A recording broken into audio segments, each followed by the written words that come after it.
welcome to Pearl TV, and in this video guys, we are going to make not a pancake but a cupcake. Okay, so I will consume this all the flour, the half kilo, the 400 grams of flour inside this. I will consume it and I will put it here so we can make cupcake. Okay, so here is the cup liner that I'm going to use. Okay, so simple cooking tutorial guys. All I need in making the cupcake are this one, the baking mix, okay, the water, and the 2 eggs. Okay, so that's as simple as that ingredients. Okay, so let's get started. I intended to make this overripe because overripe banana is so yummy. Okay, as you can see guys, I'm going to crack the egg here. Okay.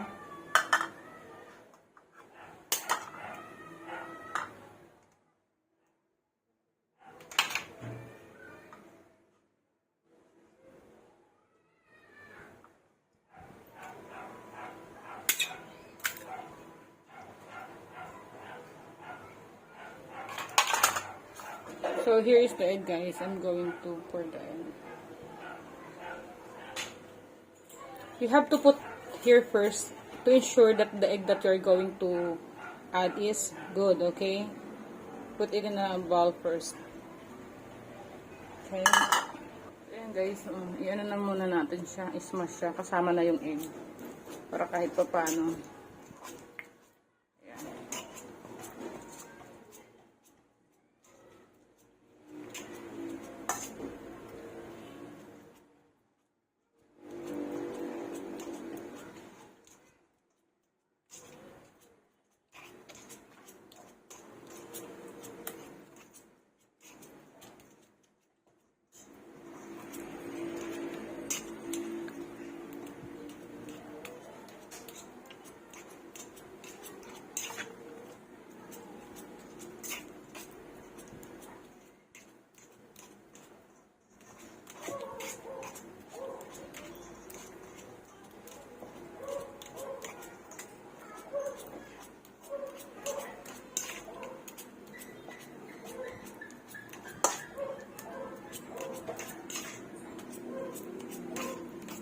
Okay.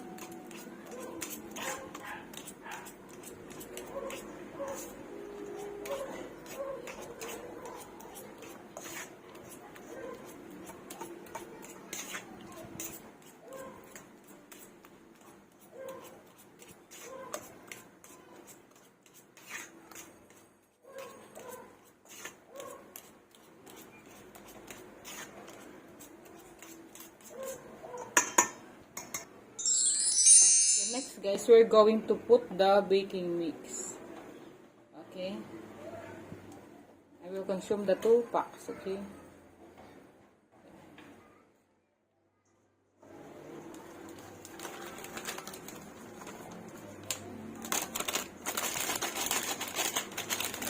Mabango siya guys.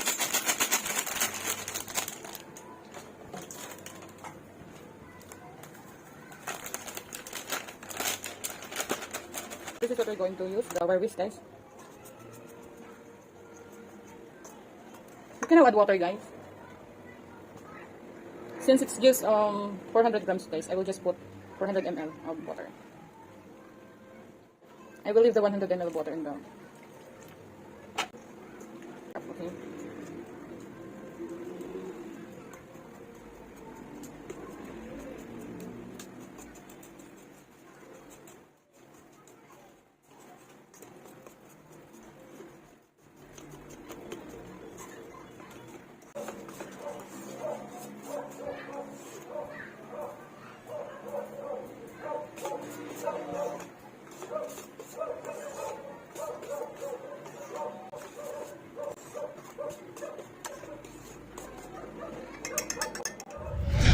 Tapos guys, maglagay na ako ng top sheet liner.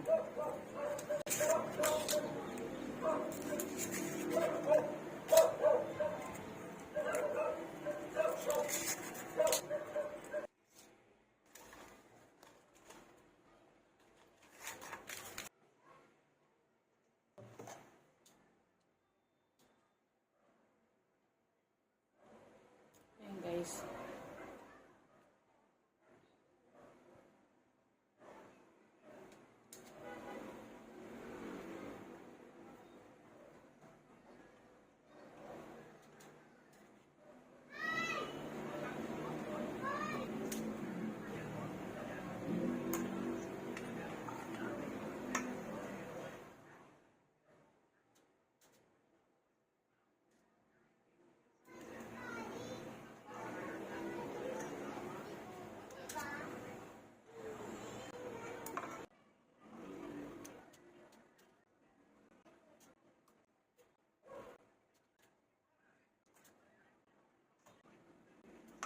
So, ayan guys, nakaano ko guys ng dalawa. Okay, medyo makalat siya. Lilinisin ko na lang guys. Linisin ko na lang kasi pag hindi mo tinanggal yan guys, magkukos ng tutong yan pag nagbe-bake na eh. Okay, ayusin nyo din yung mga liner. As much as possible, yung liner hindi siya magano. Double check nyo na lang guys. Atin, preheat the oven to 180 degrees Celsius or 7 minutes guys. Pwede yun. Okay, medyo madumi yung oven, hindi ko pa nadilinis. Kaya lang siya guys. Pag ano na, pag 70 ano na, pag 180 degrees na, that's the time for us to put this into the oven. So yung guys, tumunog na guys yung timer ko. 7 minutes I'm going to put the muffin. Nakalimutan ko, nabihira ko ito gamitin eh.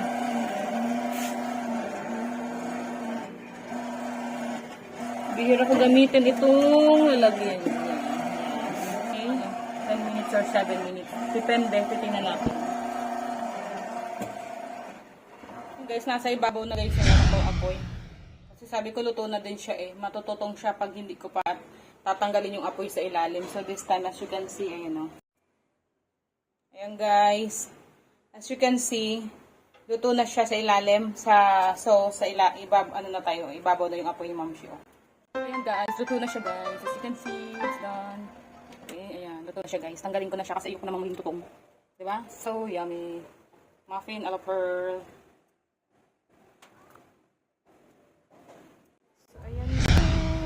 Luto na siya ang ating muffin. Muffin is so yummy. Okay? Yeah. Let's see. Watch and learn. Okay? So, palamigin natin guys. Sobrang init na. Smart kid, kain ka na ba oh? Palamigin ng mama natin. How to remove the hotness of the guys with Smart Kid is lots of banana muffins that mom made for her. Okay, so let's see how Smart Kid remove the hotness. So yummy, so yummy. It's like a blower na ka. Glamour. Kain ka na din. Sige daw, tikim. Binuksan niya na kanina guys eh. So yummy. Yummy.